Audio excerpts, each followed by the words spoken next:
আসসালামু আলাইকুম বন্ধুরা, আমার নাম Mohammad Samin Yasar. Welcome to my channel Sami's lifestyle. আজকে আমি আপনাদের সাথে নতুন আরেকটি ভিডিও শেয়ার করতে যাচ্ছি এবং আজকের এই ভিডিওটি হচ্ছে ব্র্যাক ইউনিভার্সিটির আরও একটি ভিডিও নিয়ে। তো চলুন ভিডিওটি শুরু করা যাক।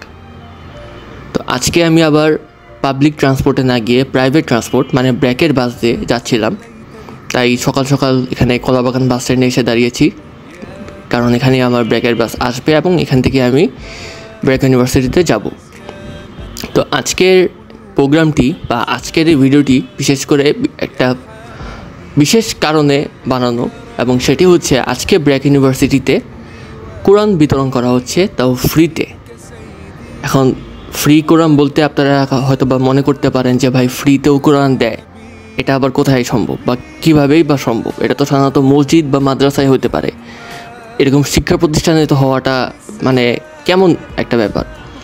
কিন্তু দিচ্ছে সেটা, এবং সেটার একটা রিজন ছিল যে আপনারা হয়তো বা অনেকেই দেখছেন এনএসইউতে রিসেন্টলি একটা ঘটনা ঘটছে। কোরআনকে মানে কোরআন শরীফকে অবমাননা করা হয়েছে।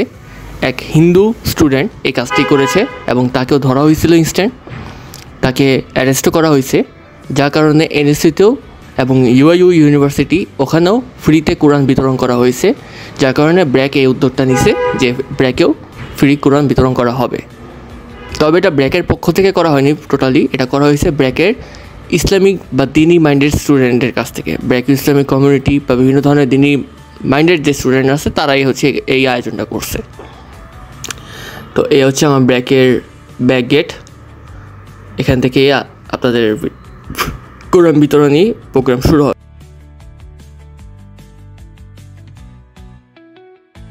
তো অলরেডি এখানে দেখতে পাচ্ছেন সবাই প্রস্তুতি নিচ্ছে, এখনও কোরআন শরীফ আনা হয়নি। আর আমাদের এবার কোরআন শরীফ দুই ভাষায় ট্রান্সলেট করা হয়েছে। যারা ইংলিশ মিডিয়াম বা যারা ইংলিশ ভার্সনের তারা ইংলিশ কোরআন শরীফ নিছে, যেটাতে আরবি প্লাস ইংলিশ দুটোই আছে। আর যারা বাংলা ভার্সনের বা বাংলা বেশি জানেন বা বুঝেন তারা বাংলা কোরআন শরীফটা নিছেন, সেটা বাংলা আর আরবি আছে। তো এই হচ্ছে আমাদের ব্যানার পোস্টার ছিল, protest against desecration of the holy Quran and dishonouring the prophet Muhammad সাল্লাল্লাহু আলাইহি ওয়াসাল্লাম অ্যান্ড সিস্টেমেটিক ইসলামোফোবিয়া। তো এখানে কোরআন শরীফগুলো আনা হয়েছিল, একটা রিক্সা করে অনেকগুলো কার্টুন আনা হয়েছে এবং এখান থেকে সেগুলো নামানো হচ্ছে এবং সাজানো হচ্ছে।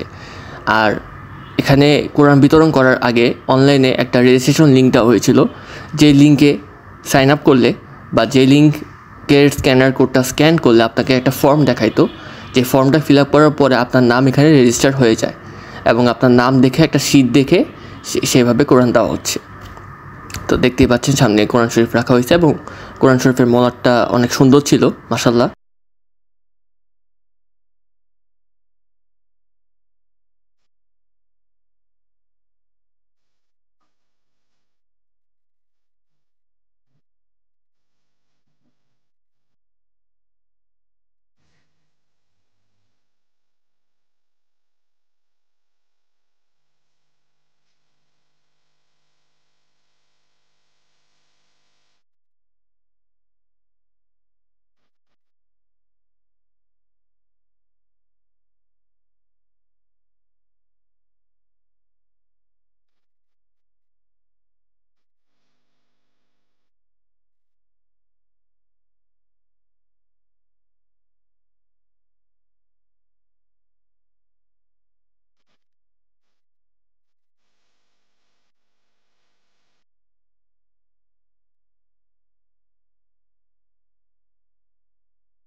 তো এখানে কালিমা ফ্ল্যাগ লাগানো হচ্ছিল, যেই কালিমা ফ্ল্যাগ আপনারা সবাই চিনেন এবং আমরা সবাই জানি, এবং আমাদের ইসলামের একমাত্র পতাকা লা ইলাহা ইল্লাল্লাহু মুহাম্মাদুর রাসূলুল্লাহ সাল্লাল্লাহু আলাইহি ওয়াসাল্লাম।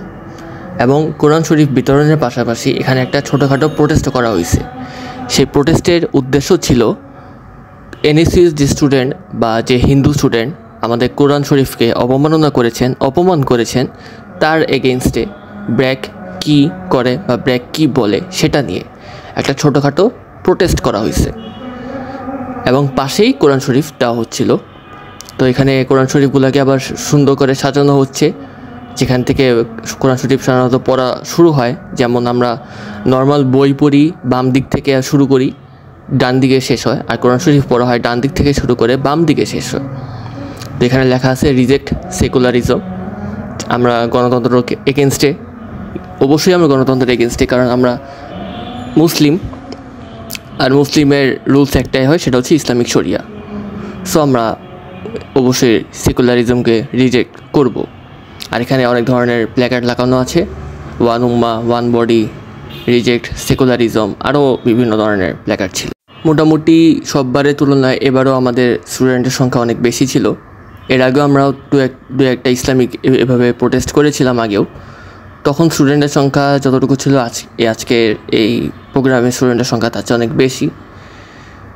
এবং এখানে যে দেখতে পারতেছেন যে শিটে নাম দেখে দেখে কোরআন শরীফ দেওয়া হচ্ছে। যারা কোরআন শরীফ পেয়ে গেছে তাদের নাম কেটে দিয়ে তারপর নেক্সট জনকে ডাকা হচ্ছে। আর সামনে যে লোকটাকে দেখতেছেন ঝগড়া করতে, আসলে উনি ঝগড়া করতেছেন না, উনি কিছু কথা বলতেছিলেন ইসলাম নিয়ে এবং দেশের কারেন্ট পরিস্থিতি নিয়ে। তাই আর ওনার ভিডিও খুব একটা নেইনি বা তেমন শোনানোর মতন না, তাই আমি সেটা রেকর্ড করিনি আলাদা করে। বলা হয়েছে এখানে বর্ণনায় রয়েছে, কোনো কোনো আলেম বলেছেন যদি কোনো জীবন্ত কোরআনকে দেখতে চাও তা তোমরা মুহাম্মদ সাল্লাল্লাহু আলাইহি ওয়াসাল্লামকে দেখে নাও, উচিত যা বলতে বলেছেন আর কি। অতএব আমাদের কোরআনের প্রতি যে মহাব্বতটা রাখতে হবে, একই কোরআন মহাব্বত আমাদের নবী সাল্লাল্লাহু আলাইহি ওয়াসাল্লামের প্রতিও রাখতে হবে। তো এখানে আমাদের এক ভাই কোরআন শরীফ সম্পর্কে কিছু কথা বলতেছিলেন, কিছু ইসলামিক আয়াত, কিছু কোরআন শরীফের কিছু আয়াত পাঠ করতেছিলেন এবং কোরআনকে কেন অবমাননা করা হয়েছিল বা ওই স্টুডেন্টটা কেন করছে, কেন আমরা এটার এগেনস্টে দাঁড়ায় আছি বা কেন আমরা মুসলিম হিসেবে এগুলার এগেনস্টে আছি।